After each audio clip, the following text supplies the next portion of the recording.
We're all made of layers, the ones we show the world and the ones we keep just for ourselves. On the Layers of Us podcast, we peel back those layers through honest conversations about identity, growth, and the stories that shape us. From queer and BIPOC voices to anyone with a layered story to tell, this is where we explore where we've been, what we've carried, and who we're becoming, one story at a time. I'm your host, Amanda Wan, and this is The Layers of Us. Hey everyone, what's up and welcome back to the podcast. Today we have another guest with us and we have Jemarc. So hi Jemarc. Hello, hello. Hi, thank you so much for coming on. Do you want to start off by telling us a little bit about yourself, who you are, what you do? Oh my God. Yeah, I mean, that's always really funny. And people are like, who are you? I'm like, I don't know, honey. I'm an experience. I'm an enigma. I'm I love here. that. I'm a pilot in a meat suit on a floating rock hurtling through space. I don't know. But nah, but like if we're talking about logistically, I am a non-binary neurodivergent trauma educator, Mhm. coach, and wellness consultant. And I'm what is known as a subclinical mental health professional. So what that means is that while I didn't necessarily go through the traditional training of like getting my therapy license or going to psychology or anything like that, because I'm neurodivergent, I spent the last 10 plus years just being hyper fixated on trauma and trauma healing. And I'm very blessed, fortunate, and grateful to now be in a phase in my life where I'm actually training physicians and mental health professionals and Mhm. all these people and the stuff I know, which has done wonders for your girl's imposter syndrome. But yeah, happy to be here. I love that. I'm excited to dive into all that with you. Starting off, I want to talk about growing up as a child of immigrants. How did that kind of shape your sense of like self and the way you kind of navigated this world? Yeah, so it's a little bit different for me, I think, compared to a lot of other people because I'm a military brat. So I grew up in an environment where the first 10 years of my life, it didn't really clock to me that I was an Mhm. immigrant. For anyone listening who's ever lived on a military base, I'm sure you really know what I mean. Like, especially an international military base, like it tends to be incredibly ethnically diverse. And so I didn't really clock the innate racism of American culture until I was no longer on a military base when we moved Mhm. to the States. And then I was like, oh, I'm different. I'm very different. And then it just kind of became this journey of, oh, I'm not Filipino enough to be Filipino. I'm also not American enough to be American. So I'm what's known as a third culture child. And Mhm. so I spent a lot of my life just based on race alone. We're not even bringing in undiagnosed neurodivergence or not even knowing I was queer, like just always feeling like I was the outside looking in. And then from that also feeling like I had to do everything I could to assimilate. So I Mhm. became kind of a shapeshifter. Like code switching to me just became a natural state of existence, and it took an Yeah. incredibly long time for me to know who the fuck I am and what do I actually want out of life. And then couple that with like, Asian parents. So there was a lot of people pleasing, there's a lot of Mhm. perfectionism and workaholism and doing like I often spent a lot of my life feeling like I had to be a robot and I had to be perfect and I couldn't do any wrong at home, let alone in the world, where like I had to behave in certain ways because of my brown skin. Also, living on a military base when 9/11 happened added other layers of like experiencing directly prejudice, but also not understanding why I was experiencing prejudice because I was Yeah. 9. So yeah, just trauma. It's fun. How you doing? Honestly, though, when you were speaking, I relate so much to the part where you said like you feel like you're not Filipino enough because, for context, I'm Chinese, Filipino, Italian, Spanish, and French. So I'm Hey. a lot of different things. So growing up, I kind of related to that in a sense. I didn't know where I fit in because every time I would like go to a different group, they wouldn't see me as them because I was like so many different cultures. So growing up, I always hated that about myself, but now I'm like, oh my god, that's like literally so cool that I get to be like indulge myself into so many different cultures and I come from so many different backgrounds. So how did you kind of navigate that part of it? Being like, I don't feel like I'm Filipino enough in these spaces. Like, did you feel like okay at home? Did you feel okay when you were with other Filipino people, or was it always like that feeling for you? It was always this kind of sense of distance, especially Okay. because needing to understand that so much of American culture is rooted around assimilation, and specifically Mm-hmm. rooted around assimilation to capitalism, colonialism, patriarchy, and white supremacy. Yes. So, like, so much of my life was really just about proximity to power, as it is for a lot of us. And Mm-hmm. so much of my life was just like, I mean, even just taking the gender part of it, right? I was raised male, but never really felt like enough of a dude. And then I would Mhm. always remember just like feeling deeply uncomfortable growing up and being around guys who were just like objectifying women and treating Yeah. them like crap. And then I would like say something and it'd be like, oh, you think you're all that? I'm like, why is it that caring about other people suddenly means that I'm superior to other people? Yeah. Like, is our baseline so low that the minute you show some sense of compassion and care, it automatically means you're a terrible person, right? Yeah. And so, I mean, similarly to you, I think what was really lacking, and this is true for so many immigrants because immigrant parents, especially, are conditioned to assimilate, is that there isn't really a model for like be yourself and be Mhm. unapologetically yourself. It's very rare I hear stories from children of immigrants who are encouraged to embrace their heritage, Yeah. who are and in a way that isn't reactive. Mhm. It's always a pendulum swing. It's either like be super American and assimilate, or be absolutely everything you are from your heritage and don't accept anything external to that, right? It's like, Yeah. why don't you have a Filipino girlfriend, or why don't you have like Mhm. a partner of your race and your ethnicity? And it's Yeah. like, why isn't there a middle ground? Why isn't it? Because trauma, like trauma innately makes people reactive and makes people choose all or nothing solutions. And so Yeah. being an adult now and really being able to see how my own unique experiences and perspectives, if I were to go back and change anything, and I would, I always find funny, people are like, I wouldn't change a thing because then I wouldn't be here. I'm like, I think one thing I would change is just like have, if I could, had the power, had an environment that was a little bit more emotionally intelligent Mhm. and supportive. Like, don't get me wrong, I adore and love my parents, but I am the cycle breaker in my family. So there are certain things that are very much missing. And I'm the only one in my immediate family who's like actively pursued therapy and mental health services and Yeah. support. Because again, Asian culture, despite so many things around mental health, especially mental health and spirituality, are rooted in Asian culture, but we've all been colonized so much that we're like, oh no, that's not for Yeah. us. So Yeah. No, I yeah. totally agree and relate to that. You describe yourself as a hero trainer. Can we kind of dive into what that means? I'm a huge fucking geek. Love I that. really was just like, I just wanted to give language to something that works for people, especially in an Mhm. era where so many people are so disillusioned by organized religion. So many Mhm. people, you ask people like, who do they look up to? And not many people are saying things like Christ or Moses Yeah. or Muhammad or Buddha or anything like that. And I am a Buddhist and I was raised Catholic. But they'll be like, oh, I love Superman. Like the new Superman is like everything that I want to aspire to be as a human being. And so that's a part of it. It's just like, hey, the archetypes that we lean towards now are very much based in the realm of fiction. Mhm. But I heard this one thing once, and it was like nonfiction tells the truth about the world, but fiction tells the truth about the soul, which I really love. Yeah. And so when I tell people that I'm a hero trainer and that I'm here to help people, what I'm saying is that I'm here to help you be your own hero. Don't get me wrong. It doesn't mean that you don't ask for help. It doesn't mean you don't ask for support. Again, it's not an all or nothing thing. But at the end of the day, the individual who has to make the conscious decision every moment of every day to choose themselves in a very loving and compassionate and healing way. And when I say healing way, I mean it's going to involve a lot of bullshit and it's going to Yeah. involve a lot of shadow work.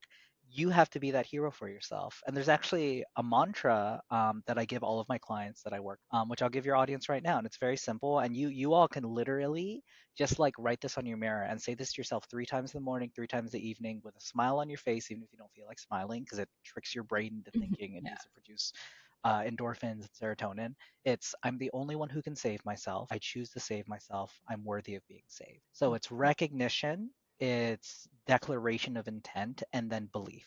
Mhm. And when you combine these three factors in anything that you're doing in your life, it really allows you to very steadily, it's not a quick fix, honey. I'm not offering pills. It's a very steady way of establishing in your nervous system, establishing in the neural pathways of your brain that you have agency and you have autonomy Mhm. and you're allowed to be worthy of that agency and autonomy. Yeah. Yeah.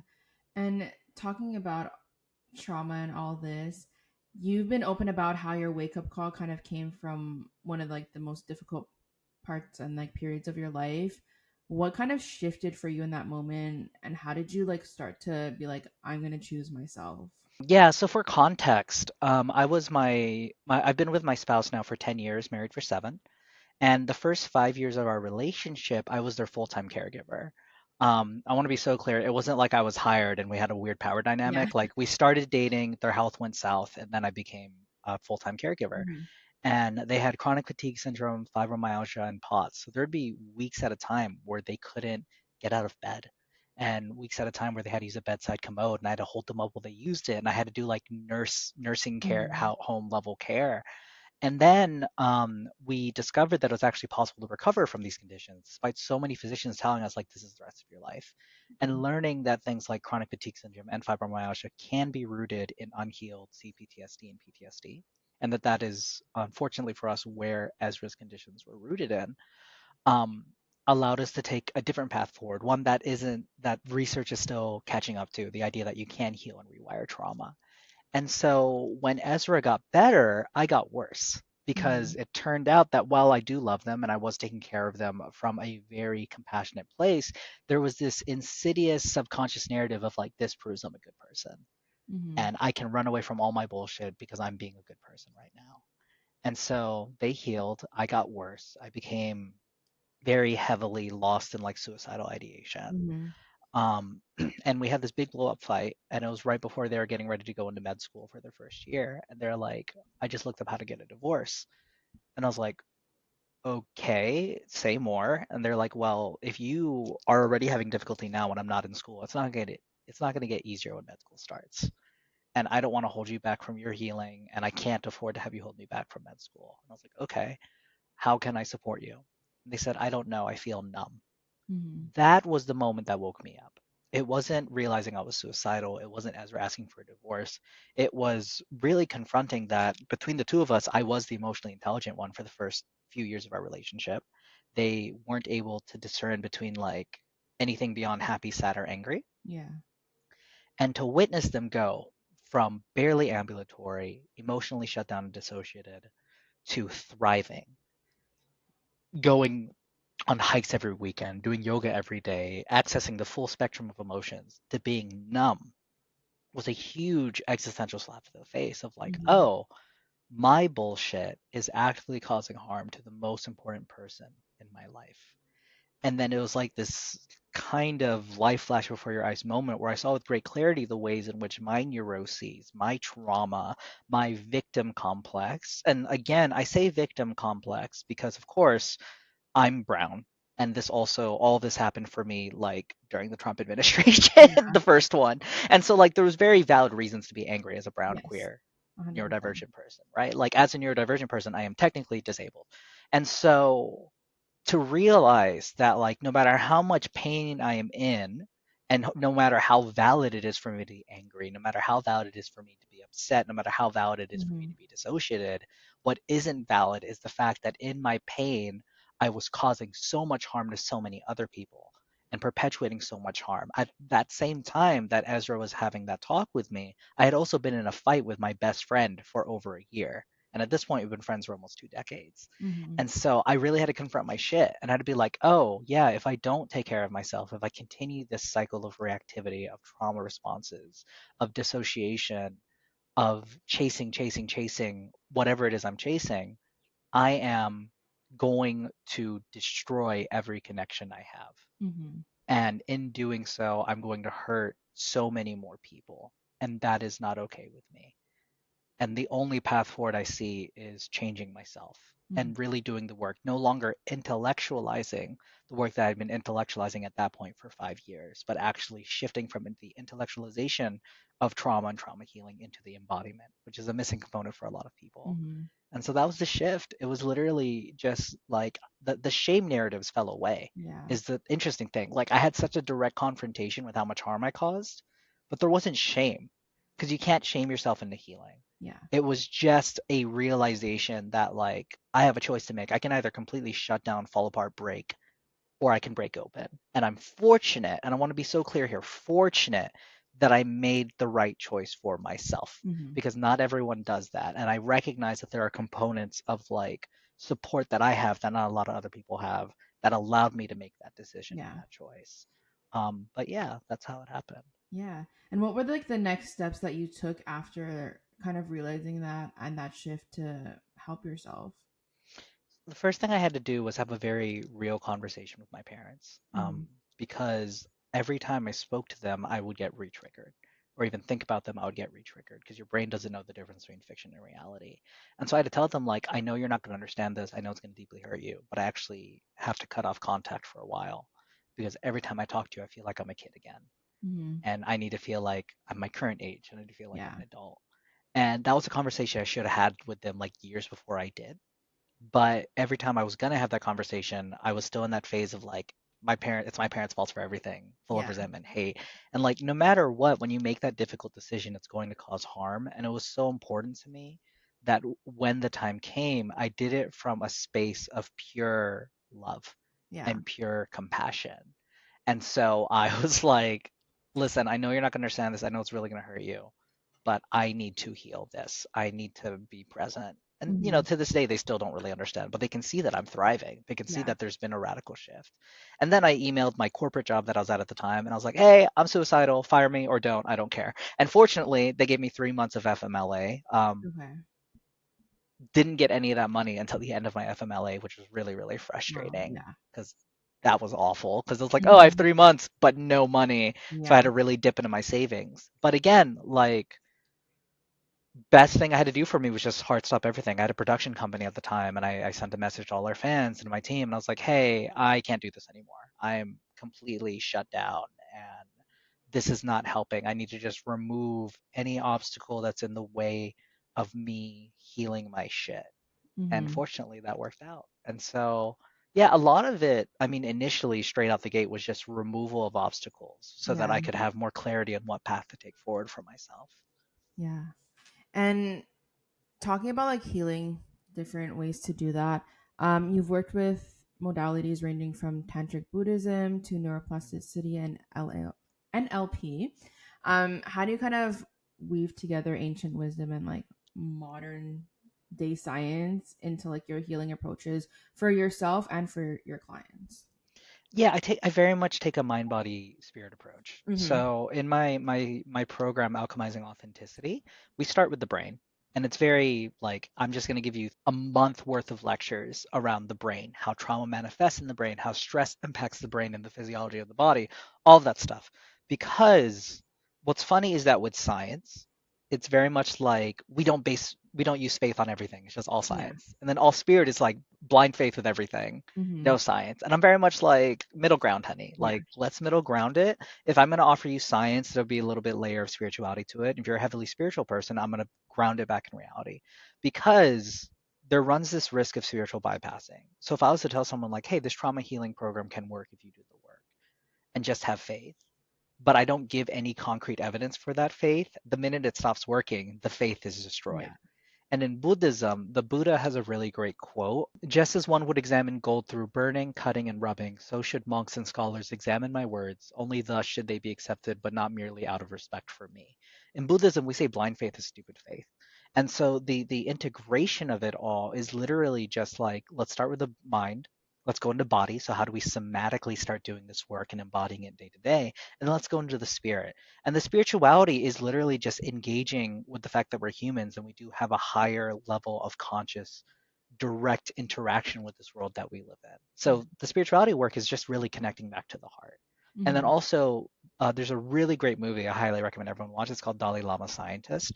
Um, it's a documentary where you really learn that, like, oh my God, yeah, so many of the Western science's conclusions, those conclusions were already come to in Buddhism 2,600 years ago, just phrased very differently. Just the Yeah. language is very different, but it's all the same. And so being able to integrate spirituality and science allows for a more holistic life for myself, but also for all of the people I come into contact with and work with. Yeah. And when you talk about spirituality, you say like it's kind of guiding yourself back home. What does home mean for you now? Presence, 1,000%. It's the ability to be completely in my body with whatever is happening in it, whether it's good or bad, and knowing that I'm here. Mm-hmm. No longer living this state of like perpetual dissociation and running Yeah. away. Like I never understood people who just like sit and look at a tree and just vibe until I became that person. I was like, I fucking get it. Like this Yeah. is fabulous. We love. Yeah. Do you like practice meditation or stuff like that as Thousand well? percent. Yeah. Yeah, And I think thousand that percent daily, how daily, do daily, you daily. like okay, for me, I have like ADD and ADHD. So like for me, like sitting there and like meditating is so hard. Do you have like any advice for me to like because I want to like practice meditation, but I just Mhm. can't like let my brain indulge in it. So do you have any tips for me? So the first thing is this: I also have ADHD. And I also had the same perspective of you, of like Mm-hmm. that. So what we have to do first is just deconstruct this idea of what meditation is. And a lot of Mm-hmm. people think meditation is empty of thoughts. That's not it. Mindfulness itself is literally just awareness. So the way I can do it, I'm going to use a very geeky description that I use in my course. Are you familiar with like Mobile Suit Gundam or like No. Pacific Rim or Evangel? Anything with like giant robots Okay, yeah. with pilots driving Okay, those yes, giant okay. robots. Yeah, yeah. So you can think of your body like a robot body, right? Like not literally, but like it's a meat suit. It is Yeah. something that is functioning this. If I cut off your arm and showed your arm to somebody, I wouldn't be like, this is Amanda. Like, Yeah. no, obviously that's not who Amanda is. Your Yeah. finger, even if it's just your head, that's not it, right? And then your mind is then the operating system, and then you are the pilot. You're the pilot driving it. If you're in a giant robot, like a literal giant robot, and the arm gets broken off, the pilot isn't suddenly like, oh no, my arm's falling off. It's like, oh, I can still do shit. If Yeah. something goes wrong with the operating system, the brain can consciously direct itself to be like, let's focus on this, let's focus on that. Yeah. So, to get into meditation, mindfulness, the first thing is this: with ADHD brains, we tend to be all or nothing. You Mm-hmm. do not have to jump straight to like, I'm going to meditate for 30 minutes. Yeah. That would be the equivalent of me taking you to the gym and you've never worked out before and being like, here's 200 pounds on the bar bench, go bench that Yeah. immediately. That's not how that works. It's always better. If you can't do 30 minutes, do 20. If you can't do 20, do 10. If you can't do 10, do 5. If you can't do 5, do 2. Can't do 2, stop for a few deep breaths. The way I see it is this: have you ever had a book that you were really just present with and engrossed in reading? Mm-hmm. Yeah. You've meditated before. That's an act of mindfulness. That's an act of radical presence. It's just the ability to be completely and totally with whatever action you are engaging with. You're doing it right now, being engaged with this interview Yeah. for this podcast, right? The only thing is that, again, so many people are like, it's empty of thoughts, it's empty of thoughts. No, if you're not thinking, you're flatlining, you're Yeah. dead. So it's not about emptying your mind. It's about not being afraid and also understanding that those thoughts are not you. Can I get a little TMI? Yes. Cool. So there was a moment where my partner and I were very intimate with each other. I just started busting out laughing because my ADHD ass brain just suddenly started thinking about what's the new Spider-Verse movie going to be like. There was a time in my life when I over-identified with my brain and my thoughts where I was like, oh my God, this must mean I'm a terrible partner. I'm not actually interested in them anymore. Why would I Mm-hmm. get distracted? Now I'm just like, no, my brain just does shit. Me too. Yeah. Same thing with meditation. You can just sit and literally be the witness that is witnessing your brain saying a bunch of shit. Mm-hmm. The idea is to create an anchor for yourself. So the anchor can be tactile. You could be like, oh, I'm just going to focus on the sensation of this Totoro plushie one of my clients gifted me. And then my brain's going to start thinking like, oh, am I saying this? Am I doing well? Am I doing well? Okay, that's happening, but I'm just going to bring my attention back to this. It's not about saying, don't think those thoughts, don't think those thoughts, because guess what? Majority of that sentence is think those thoughts. Yeah. It's about noting them. Oh, my brain's going over there. Okay, but I'm going to bring my awareness back to here. In the same way that if you are reading a book or driving a car or doing anything, you are putting your awareness and your attention on the activity that you're doing. Yeah. With meditation, we make it as simple as possible. Come back to the breath. Because your breath is always with you. If you are alive, your breath is always with you. Even if you have asthma, your breath is always with you. You Yeah. can still come back to the sensation of breathing, and you don't have to worry about like buying 50 billion crystals, buying tarot cards, Mm-hmm. doing all of this unnecessary stuff. Just come back to the breath. It's always there. You can't breathe in the past or the future. And Yeah. so for you, Amanda, my recommendation, literally, just count to 10 as you're breathing. Odd Mm-hmm. numbers on the inhale, even numbers on the exhale. The reason for it, like you shoot for 10. If you hit 10, you come back to 1. If at any point you lose the count, it's easier to recognize, oh, I lost count. Let me come back to 1. Yeah. That's it. So just breathe in. 1, breathe out. 2, breathe in. 3. Get distracted. Oh, I lost the count. Okay, I'm just gonna come back to 1. Yeah. The better you get at the practice of doing that and reducing any kind of shame narrative around like it's not for me, it's not for me. You kidding me? If you've met some of the gurus I know, they're all neurodivergent as fuck, honey. Like 1,000%. So it's not about your neurotype. It's just about how you relate to your neurotype Mm-hmm. that will make it possible for you to achieve meditation. Yeah. Also, if I may plug a little, I am planning on launching a meditation for neurodivergence course next year. So to Okay. be specifically how to meditate for neurodivergent brains. Okay, love that. Yeah, it'd be great. Count me in. um, so for queer, BIPOC, or neurodivergent folks, Mhm. authenticity can kind of feel complicated and sometimes unsafe depending on our environments. How do you kind of guide people toward owning their like own truth in a world Mm. that doesn't always embrace it? Let's start with this. Can I hit you with a question before I Yes. answer? What does authenticity mean to you? To me, I think it just means being my full, like, quirky, queer little self and not caring about what other people think. Mhm. Even though, low key, I still care about what other people think, but I'm trying to work through that and, like, not give a shit. Yeah. But yeah, I think it's just, like, fully embracing who I am and, like, portraying that in the world. I love that. That is a consequence of authenticity, Okay. not actual authenticity. Authenticity, through the ways that I teach it, Mm-hmm. is just the ability to be completely present with your nervous system and to act responsively in regards to that. Mm-hmm. So many people are living their lives with unhealed trauma. Yeah. And the thing is, when you have unhealed trauma in your nervous system compounded over time, your brain is actually in a perpetual state of trigger. You're constantly acting in reactivity. You're in constant autopilot, or what some spiritual people on the internet are like, you're in the matrix. I don't sometimes I think they're talking about like a literal matrix, like we're in a computer simulation. I'm talking about like no, like literally your brain is just functioning off default modes of operating that were developed when you're in a survival state. You Mm-hmm. can't be authentic if you don't have agency. And you can't have agency if everything you're doing is reactive. If people are going weeks at a time and not remembering what happened in the previous week, it doesn't matter what your queer identity is. It doesn't matter if you're all, it doesn't matter what you're interested in. If you can't even remember what you had for breakfast that morning, you can't be authentic. That's not how it works. So the way I teach people authenticity is like, don't worry about what you like or dislike. Can you even just sit with yourself in discomfort without needing to fix it immediately? Mm-hmm. Sit long enough. And again, when I say with discomfort, I'm not saying like put your hand on this fire. How long can you sit with it? Yeah. No, I mean literally just the discomfort of human existence, what in Buddhism we call dukkha, which is suffering. Like, can you sit with the discomfort, the dis-ease in your nervous system long enough to recognize it's not going to kill you, even though your Yeah. brain is sending signals that you're going to die because that's what stress does, Mm-hmm. long enough to know that like you're okay. Yeah. Once you're able to do that, you can start transitioning in a state where you start reorienting and re-navigating how you relate to certain stimuli as trigger. When you no longer relate to these stimuli as trigger, guess what? The trauma's gone. Yeah. No triggers, no trauma. Then you can start figuring out who you authentically are because you're no longer acting out this narrative of like, I'm trying to make my parents proud Yeah. or I'm trying to show these people who bullied me what it's all about or anything like that. It just becomes this beautiful state of like, I am doing what I want because I want it. I'm Yeah. refusing to do what I don't want because I don't want it.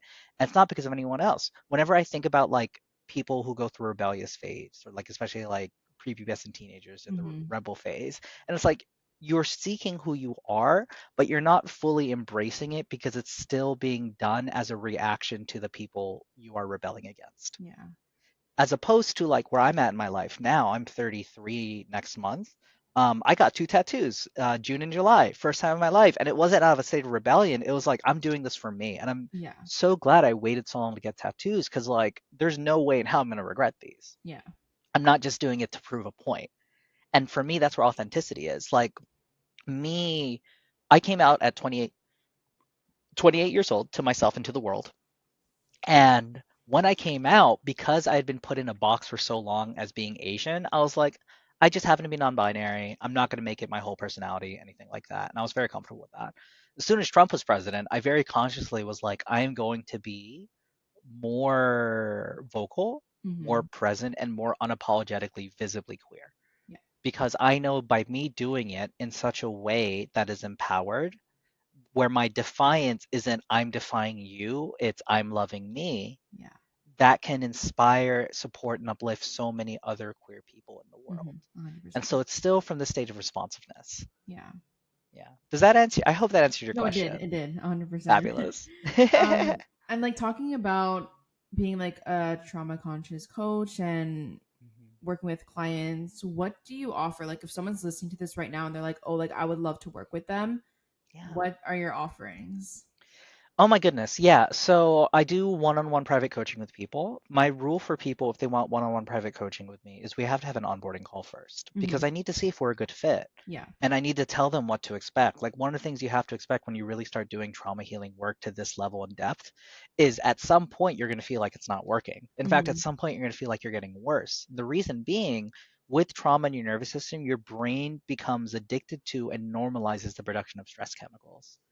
So if I can hit you with another question, have Yes. you ever had those days where like, oh my God, it was such a beautiful day, iconic, I ate all my favorite food, I got a smooch from somebody cute, it was a wonderful day. You're sitting on your couch, by all means, like you should be like feeling really good, but then a pit drops in your stomach, and you're Oh, like, all something the bad's about to time. happen.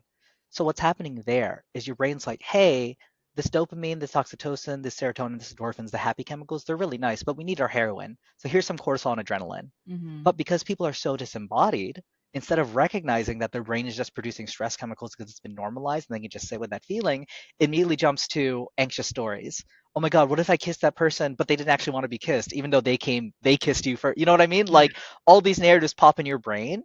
And so when you start healing, in the same way that when you heal in addiction to alcohol or drugs, you go through a withdrawal period, same thing happens when you start healing trauma. You go Yeah. through a withdrawal period. And so that's the first thing to expect and anticipate. Now, in terms of working with me, I do private one on one coaching. We would meet once a week or once every other week. And we would do it until you're done with the curriculum. And then from there, we'll decide if you want to keep working, moving forward. Hmm. Um, because again, like I always tell everyone I work with, I want to make sure you're so empowered that if I die partway through this, you're fine. You're Hmm. good. Like, don't get me wrong, pour one out for the dead homie. I'm cute, like mourn a bitch. But like I want to make sure no one's sycophantic over me and that they recognize that like all I did was help and offer stuff that I happen to know because I Yeah. have very specific hyperfixations and very specific special interests, but I did not save you. Hmm. I also say that very clearly because I'm terrified of accidentally starting a cult. So like I'm always just like, don't be sycophantic. Don't do that. Like I am not here to save you if you are not willing to save yourself. Like I that is love not how that. this is going to work. But yeah, if you want to work with me, we can do private coaching. Again, I'm also launching another course next month on, not next month, next year on meditation for neurodivergent brains. Which, if you're not neurodivergent, you can still attend. Like, if you don't identify as neurodivergent, it's still going to be how to meditate. I'm just Yeah. curating the curriculum in a certain way. And then I'm also releasing a book, hopefully by the end of this year, called Okay. Befriend Your Inner Monster. It's a mix of like trauma education and shadow work journaling.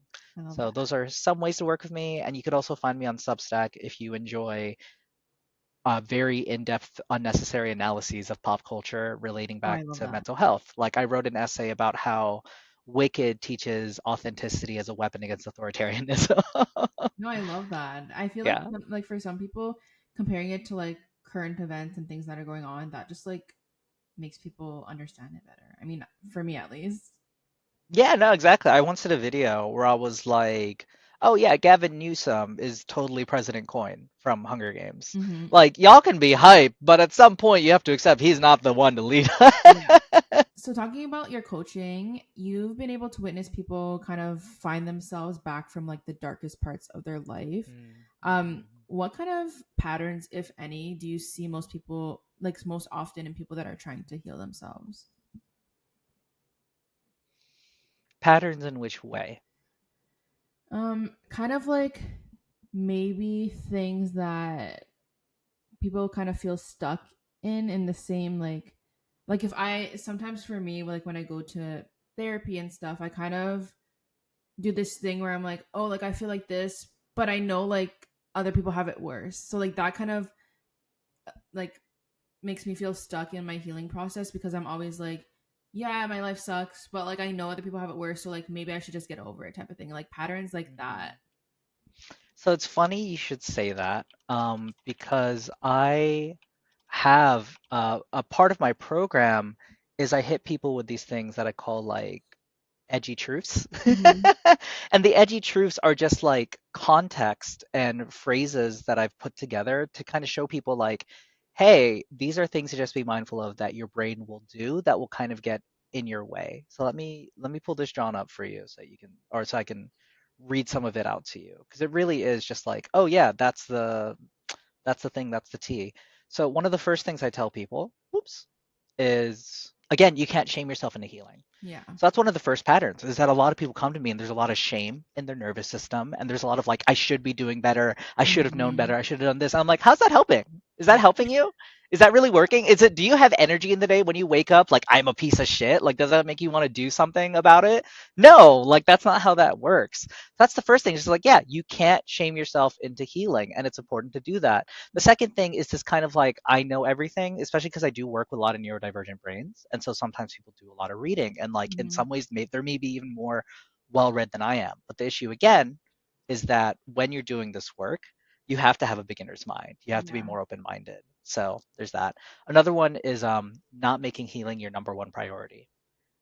Because again, the brain is addicted to stress chemicals, it's very Hmm. good at coming up with quote unquote valid reasons not to do the work.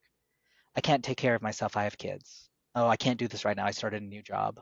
Oh, I Yeah. can't do this right now. Da, da, da, da, da, da. Like healing is so hard because there's never going to be a convenient time to heal. Yeah. If you're having a period in your life where you're going wet, where things are going really well, no, you're not going to want to go into shadow work at that time. You want to enjoy the good as long as you can. But that's also the best time to do it because you're not actively being traumatized at that Yeah. moment. And so that's another one. Like, I'll give you one more just because I like a trifecta. Um, Another one is the inability to pause for the good. It's very, because we live in a capitalistic society, it's Yeah. very like there's not enough celebration of the small wins. It's always just like go, go, go, next thing, next thing, next thing, next thing, Yeah. next thing. Like, no, the minute you try to set a timeline on this, it's not going to work for you. The only reason why my like super condensed version of my program is 12 weeks is because of the kind of sunk cost fallacy psychology game that I play with Hmm. people. And I tell them that when I'm not like trying to trick them. I'm like, look, the reason why it's this price and the reason why it's 12 weeks is because as soon as you invest, you're gonna want to keep going even when your Yeah. brain tells you not because you just dropped all this money on this Yeah. thing. Like that was a very intentional reason for that. But you're not done after 12 weeks. Is another thing I tell people. The only people I've ever seen not progress in the way they could have is we're finished in 12 weeks and then immediately stop everything that we worked on. Hmm. I'm like, no, honey, this is for longevity. You can't just like, oh, 12 weeks, I'm done, I'm better now. Like, no, I'm still doing the work. Yeah. Here I am 10 years later, I still find things I need to rewire and alchemize and work 100%. on. And like, yeah. Yeah. Well, the last question I have, since the podcast is called The Layers of Us, what layer Mm. would you like to kind of pull back and learn more about yourself in the upcoming year? I'm really in my like, I find myself hot era, which is a very new feeling for me. I love that for So, you. so I'm in a very new era of like, oh my God, I'm gonna try on all kinds of clothes that I always wanted to try when I was younger, but I now feel attractive enough to myself Hmm. to like want to dare try clothes that feel more daring for me. Like this, I would never have worn like a mock tank like even just 2 years ago. So Hmm. there's that, and there's also the layer of my neurodivergence. I Yeah. just got officially diagnosed last June, June 2024. So I'm still learning about my Yeah. brain specifically. Like one of the things I learned recently is there's a chance I might also be on the spectrum. We'll see. But like I get overstimulated and Hmm. I have like ruby lenses glasses coming in to help me deal with like fluorescent lighting. And so getting to know myself and love myself and get over my kind of anger over playing my life on hard mode for so long without realizing I was playing my life on hard Yeah. mode uh, is the next phase of my journey, which is also why I've been incredibly passionate about like offering neurodivergent resources to Hmm. people because especially for neurodivergent adults, there's like nothing. It's Yeah. always for like children. And it's like, Mhm. hey, they grow up. Yeah. Like they still are neurodivergent when they're adults. Like, Adults. Yeah, it's not like you yeah, grow out of neurodivergence. exactly. Yeah. Well, that's all I have for you today. So thank you so much again for coming on and sharing all this with us. Before you leave, do you want to shout out any of your socials where people can find you, where they can work with you, where they can keep up with your stuff? Oh my goddess, yes. So hopefully this will all be in the description link, but you Yes. can find me on my website, which is www.jmarcaccento.com. You can subscribe to me or follow me on TikTok and Instagram at Jemarc Axinto. Also, please check out my Substack as well, The Spiritual Geek. I'm trying to get that growing more so that I can. I really don't want to go traditional publishing route. I really because the more research I do, I'm like, what do you all do for me? You don't even do marketing Yeah. anymore. Like you need me to have followers to market the book that you're Hmm. supposed to help me market. What is this nonsense? So I'd much rather just build my Substack following and write more and do that. And then yeah, if you want to kiki with your girl, let me know if you're ever in the East Coast. We'll make something cute happen. And Yeah. thank you so much for having me. Thank you.